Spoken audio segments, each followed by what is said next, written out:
Économie africaine, rôle majeur des technologies de l'information et de la communication. Tous les acteurs de l'économie numérique sont unanimes quant au caractère stratégique d'éthique dans le processus de développement des économies africaines.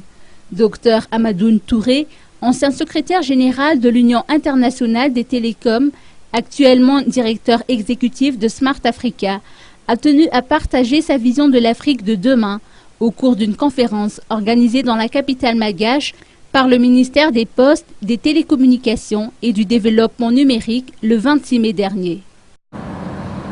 Nous avions en tout 112 opérateurs dans les 18 pays réunis. 112.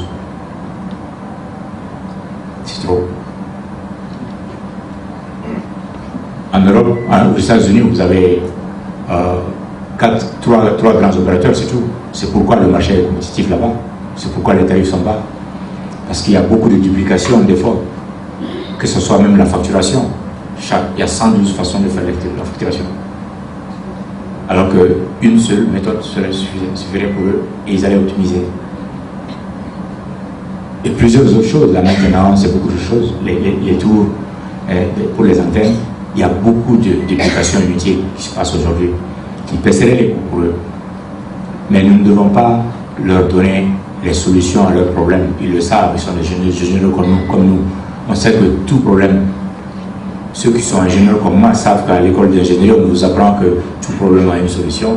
S'il n'y a pas de solution, c'est que c'est un faux problème, donc ce n'est pas un problème. Selon le docteur Hamadoun Touré, que Madagascar soit ou non membre de Smart Africa, le pays doit pouvoir s'inspirer de la vision Smart Africa et ne pas attendre que les autres avancent pour soi.